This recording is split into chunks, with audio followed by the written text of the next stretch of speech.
This incident happened to me last year on Halloween. My little brother and I were home alone since our parents had gone out to a Halloween party. They had tasked us with handing out candy to the trick-or-treaters. This bummed my brother and I out because we had made plans to go trick-or-treating with a few friends.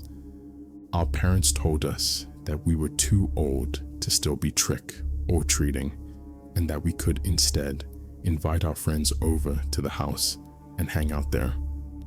My friends declined my invitation to come over because they still wanted to go trick or treating. So that left me home alone with my brother, handing out candy. A lot of people stopped by our house, and by 10 o'clock, almost all the candy was gone. My brother and I decided that we'd eat the rest. We were sitting on the couch, watching a scary movie, stuffing ourselves with candy, when there was a knock at the door. I stormed off the couch, wondering who the hell could be at knocking on our door this late. I assumed that it was just some late-night trick or treaters. Even if that was the case, I had turned the porch light and Halloween decorations off, which should have been a dead giveaway that we were out of candy or that we weren't home. So I assumed it was my parents. Being cautious, I looked through the peephole and saw a suspicious man standing on our front porch. He was wearing a black hoodie with the hood over his head, which made it difficult to see his face. The only detail of his face I could spot was that he had a beard and dry, crusty lips. There was no way that this guy was a trick-or-treater because he wasn't wearing a costume and was far too old to be trick or treating alone. His hands were stuffed in the front pocket of his hoodie, and he also looked very thin. Every single red flag went off in my head about this guy. There was no way in hell I was going to open the door. Still looking through the peephole, I watched as he knocked on the door again. He seemed desperate for us to open the door and was shaking a bit. It wasn't cold outside, definitely not cold enough for someone to be trembling. He was giving me a bad vibe, and I wanted to get rid of him as soon as possible. "We're out of candy," I shouted to him. I watched as a smile spread across his face. It wasn't a friendly smile either. "Are you alone in there?" the man asked, almost in a mocking voice. His voice was raspy and dry. "Should I call the police?" my little brother asked me quietly, gripping his cell phone. The man let out a low grumble and said, "Sounds like you're not alone in there." I continued to watch him through the peephole. His hands were still wedged tightly in his pocket, and he was still shaking a bit. I began to wonder if he was armed. I decided to take action and spoke to him in this most intimidating voice I could. "Get the fuck away from my house, or I'll call the police," I shouted. His smile faded and he bared his teeth. His teeth were piss yellow, and I concluded that he was probably some homeless crackhead. He had a look of fury plastered on his face. Fortunately, he left without trying to break in, probably because he knew I wasn't fucking around with him. I didn't stop watching him through the peephole until I saw him completely off of our property. My brother and I breathed a sigh of relief and decided not to call the police. My brother and I were a bit paranoid after this and watched TV until our parents came home. We didn't tell them about the man since he hadn't really tried to harm us. Now, when I think back to this, I wish we had called the police because maybe we would have been able to prevent a murder. You see, the next day we found out that the elderly woman who lived a few houses down from us had been brutally murdered. Her neighbor had found her lying on her front porch, covered in blood. She had been stabbed multiple times in the chest and neck. My brother and I immediately knew who had done it, and we told the police what we knew. They couldn't do much from the information we had given them, since we hadn't seen many details of his face. They went on the hunt for the man, but never caught him. I blame myself for that poor old lady's murder, because I could have prevented it from happening just by calling the police. I think the most disturbing thing of all is the fact that he didn't take anything from the old lady's house. Her house had been left untouched, but he could have gone in and taken what he wanted since her door was wide open. This means that he just wanted to kill. That was his only intention. He didn't want money or jewelry. He only had the urge to murder. This story takes us back to 1932 in a small town called Red Hollow. Halloween that year was strange. The air felt too thick and the evening sky seemed darker than ever. But what was most unusual was the appearance of a carnival, seemingly out of nowhere. Brightly colored tents, blaring calliope music, and garish lights covered a field on the edge of the town. The townsfolk were thrilled. It had been a hard year, and many were eager for a night of joy and laughter. The carnival had everything: a Ferris wheel that stretched into the sky, games with prizes that seemed almost too generous, and most intriguingly, a hall of mirrors. The mirrors were rumored to show you secrets, hidden fears, unspoken regrets, glimpses of your soul's darkness. Families and children poured into the carnival, their laughter filling the air. But as midnight neared, the laughter turned to murmurs and the calliope music grew strange. The notes twisted, warping into a discordant wail that scraped against the eardrum. When the clock struck midnight, all sound stopped. Dead silence fell over the carnival.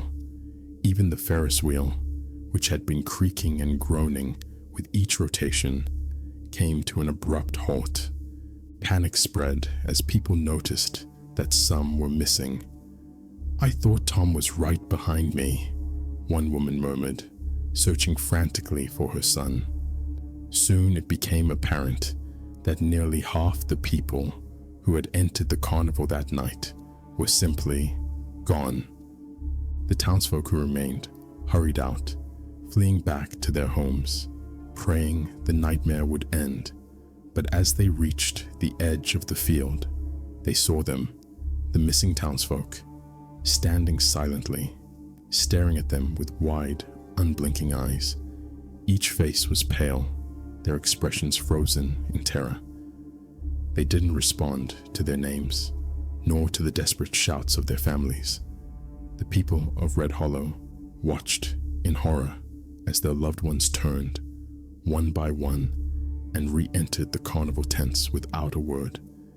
As dawn broke, the carnival was gone. In its place was an empty field, dotted with scraps of cloth and broken pieces of wood. The missing townsfolk were never seen again. Some claimed to hear whispers on the wind. Others spoke of shadows that moved across the field at dusk, and some, the older ones, could still hear the faint melody of that twisted calliope, calling them back to a carnival that should have never been. This just happened a few hours ago. I have called and reported it to the police, and I am home safely, but guess I am still in shock. Could do with putting it down in writing to process it, and figured this is as good a place as any to share what happened. I finished work early today, and so decided to go out for a run.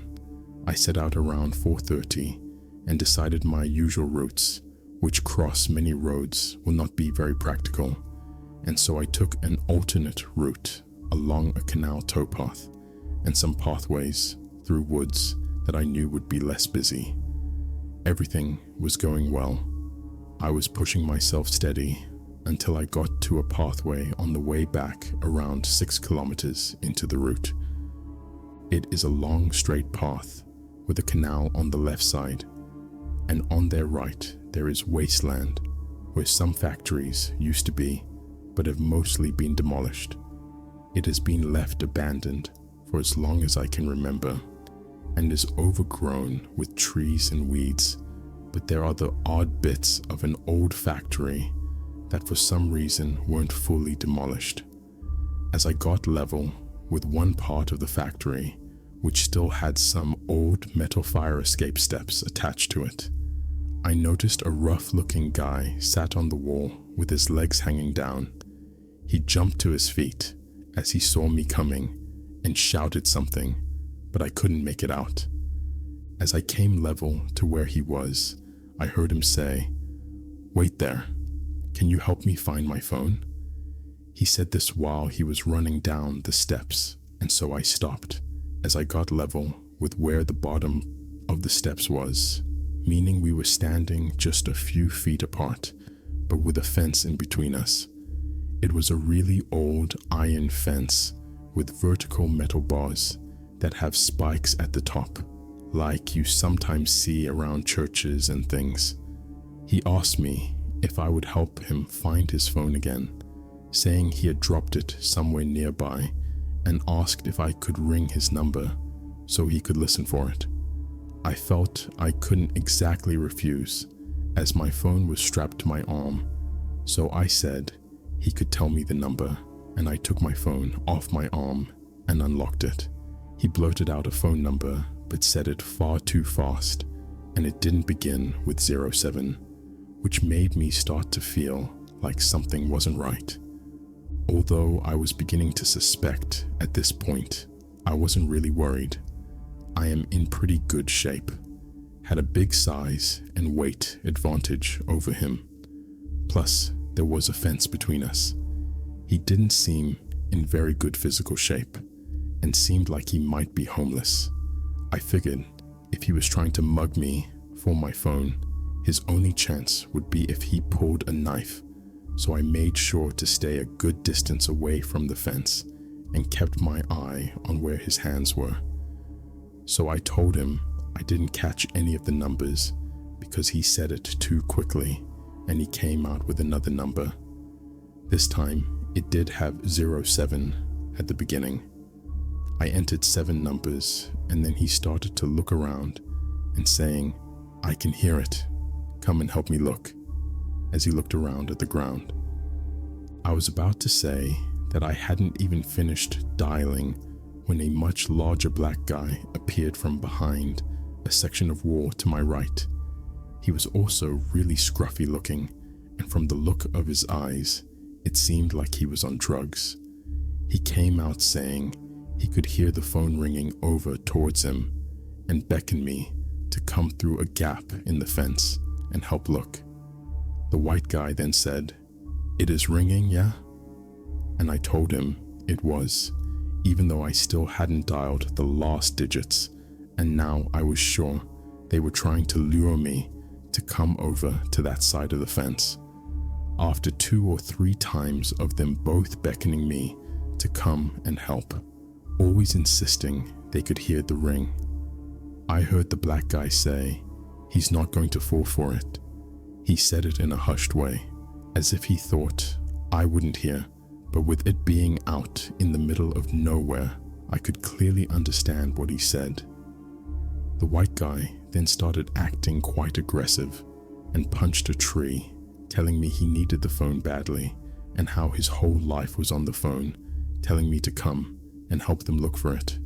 While he was punching the tree and ranting, the black guy had taken a few steps away to the right, meaning I couldn't keep my eyes on both at the same time.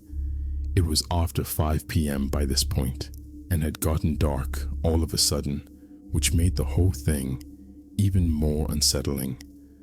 I noticed there was a gap in the fence where some of the bars had been removed, right where the black guy was heading, and I decided at that point to get the hell out of there and made a run for it.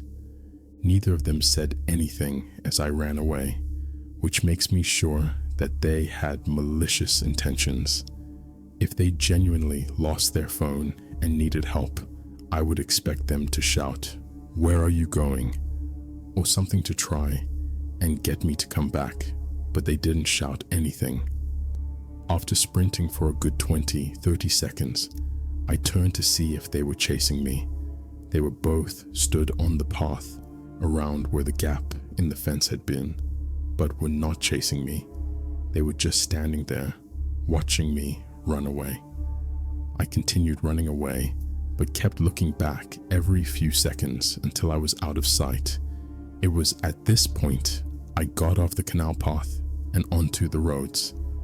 The person I spoke to on the phone to report it took my details and the descriptions, but seemed to think it wasn't anything worth worrying about, but said it will be investigated. The whole incident has left me a bit unnerved, and I'm pretty sure I won't be jogging that route alone anytime soon.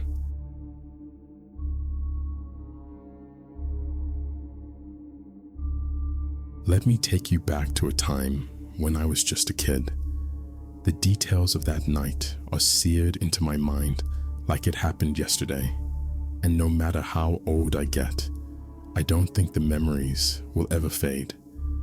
I was just about 5 years old, and my parents had recently divorced. It was just me, my older brother, Chris, and my mom in a 2-bedroom townhouse. This place wasn't anything like the townhomes you might imagine. It was old, creaky, built sometime back in the 60s, and it was in a part of town that had seen better days. But it was all my mom could afford for us, being a single mother and all. The layout of the place was odd. As soon as you walked in the front door, the kitchen was right on your left, and if you kept walking, you'd pass a little dining area that spilled into a split-level living room. A sliding glass door led to a bare-bones backyard and a sad-looking playground. To the right of the entrance was a staircase that led up to our bedrooms. It's hard to explain, but that townhouse was all angles and corners, the type of place that made you feel like there was always someone watching from a shadow. One evening after school, Chris and I were out playing on that run-down playground. It was getting dark, the kind of dimming light that turns shadows into strange shapes. My mom told us she needed to check the mail, which was on the other side of the apartment complex. Naturally, she didn't want to leave us outside alone with dusk setting in, so she called us inside, and we all got ready to go together. As we were about to leave, my mom asked Chris if he had locked the sliding glass door. He told her he had, and we headed off to the mailbox. We were only gone for maybe 20-30 minutes tops, but in that short time, something happened that would haunt our family forever. When we returned, my mom unlocked the front door, and for some reason, I lingered in the car a moment longer.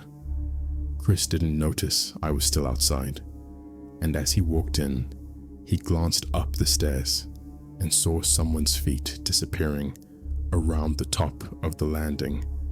Assuming it was me, he thought nothing of it. Chris went straight to the kitchen, and I finally went inside and headed directly upstairs to get ready for bed.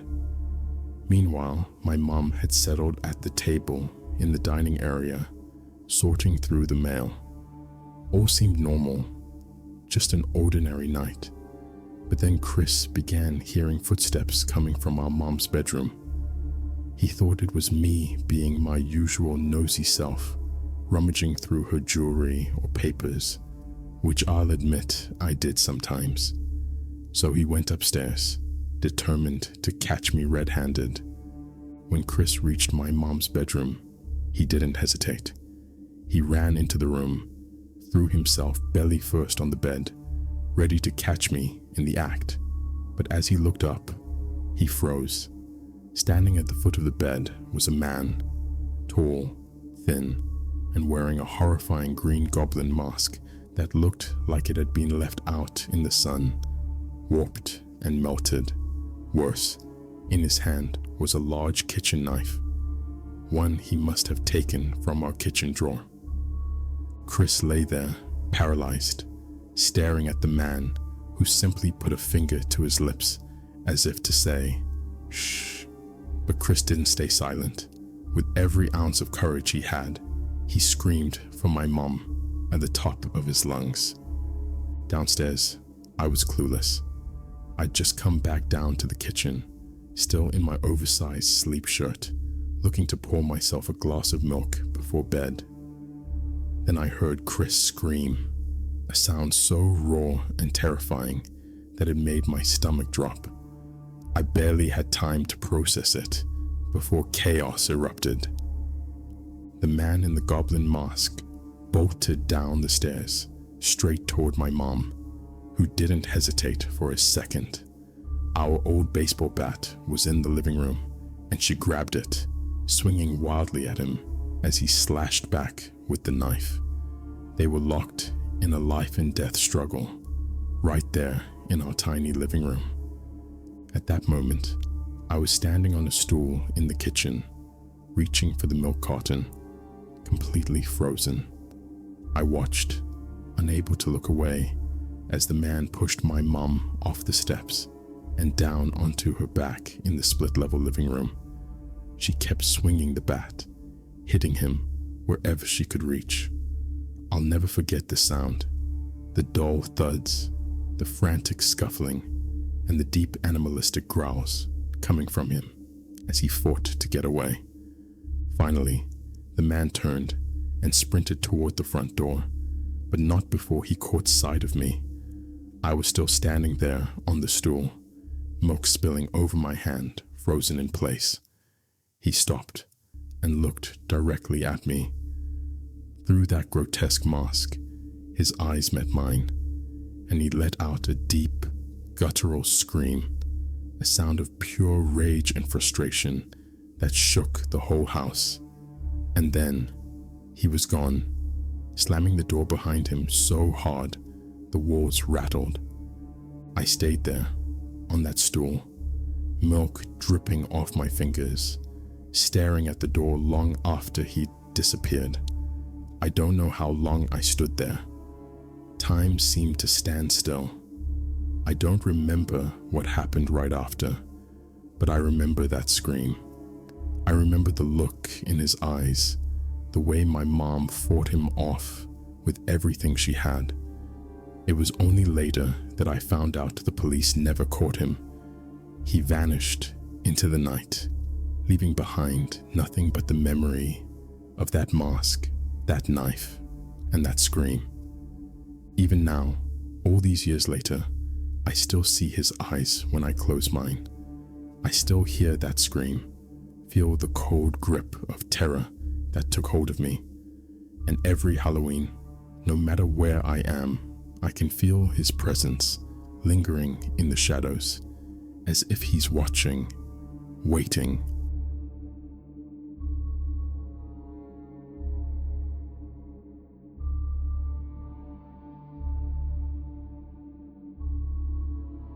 I got my master's degree at a university that is known for its huge Halloween festivities, which is due largely to the fact that it's considered one of the most haunted campuses in America.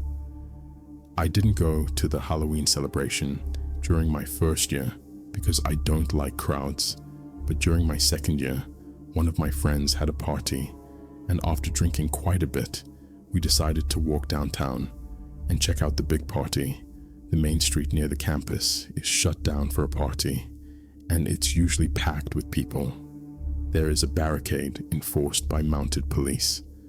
Now, there are a lot of people out and about trying to scare people, so when I first saw him, I didn't think much of him. My friend and I were walking down a side street, arm in arm, when we saw a man wearing a mask. The mask was one of those uncanny valley type deals that has enough features to make you aware of it being a face, but is blank enough to be terrifying. When I saw the mask, I instinctively shuddered, but regained my composure relatively quickly. I assume he saw me shudder, because when we passed him, he didn't move, and he made like he was going to lunge at me.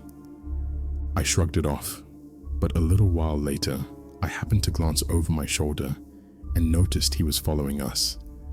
That was also when I noticed that he moved oddly. His legs were a little too stiff, but not in the way that implies injury or knee replacement. I'm not sure what was up. It was very subtle, but he just didn't move the way most people moved. We were very close to the festivities at this point, so we assumed he was just someone playing a prank and didn't really give it much thought. Once we got there, we got swept up into the crowd and we lost him. After we were done downtown, we went to my best friend's house, which is roughly the same distance from downtown to the party, only in the opposite direction. We sobered up, watched television, ordered pizza, and talked, mostly forgetting about the man. When enough time had passed and we knew we were completely sober, my friend drove me to my car, which had been left at the party. I got in my car and started to drive home. Because of the Halloween festivities, I had to take a twisted route down a number of side streets, many of them one-way streets. About halfway home, I saw the man again. This time, he was carrying the mask in his hand, but still walking in the same way, still wearing the same outfit. He passed under a street lamp, so I got a good look at his face, and probably the creepiest thing about it was that it wasn't overtly creepy. He was no smiling man. His eyes didn't seem deranged from what I could see. Nothing about his features were particularly remarkable. Just a man in his mid-30s, which is a little odd since this is a college block party for people in their early 20s. I was 23 when this happened, and I felt a little old to be there, to be honest. However, when I drove past, he lunged at the car. He wasn't terribly close or anything, so it wasn't like he was trying to get in, but it was the same sort of fake "I'm messing with you" lunge from earlier, except I wasn't parked under a light and I don't think he could see inside the car. Fortunately, I was able to just drive by as if nothing was happening. I was far enough from home that there was no chance of him seeing where I was going, and I added a few twists in my route for good measure, and I assumed that he must have seen me in the car and mock lunged like before for a laugh. However, it didn't escape my notice that the lighting on my street was very similar to the lighting where I had seen him last, and I couldn't see the faces in the cars. Whatever. Maybe he was doing that to every car. Maybe he was drunk. It was Halloween.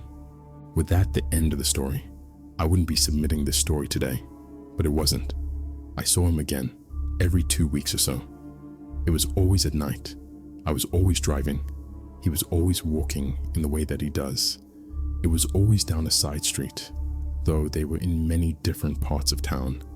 He would always mock lunge at my car. There was always insufficient lighting, and I was never sure if he could actually see in the car. Other cars passed him. He did not lunge at them. This continued about once every 2 weeks from October until May, when I graduated and moved out of town. I would see him. He'd lunge. I'd drive off. I'd be nervous for about the next day, rationalize it away, and then forget about him until the next encounter. Toward the end, I noticed that he started to follow my car for a while before giving up. I would always drive around and not go directly home, just to be sure he couldn't follow me. Between the following and the fact that I never saw him in the same neighborhood, I kind of wondered if he was trying to work out where I lived, but I dismissed the idea as absurd, since I didn't even know for sure that he knew it was me in the car. Our last encounter was about a week before graduation. I was on my street, about a block away from my house, when I saw him from behind, walking down the street with his usual stiff gait in the direction of my house. As I passed him, I realized he was wearing the mask again. He lunged. Without slowing down, I drove past my house and kept driving until I reached the highway. From there, I called a friend who lived on the other side of town. Sobbing, I told her I needed to stay in her guest room that night. When I arrived, I told her what happened, and she let me keep my car in her garage in the off chance that his nightly wanderings took the man to this side of town. We kept my car there until I left town a few days after graduation. I'm not sure what the story was with the masked man, but I never want to find out. While I have been back to visit, I haven't spent the night in that town since leaving.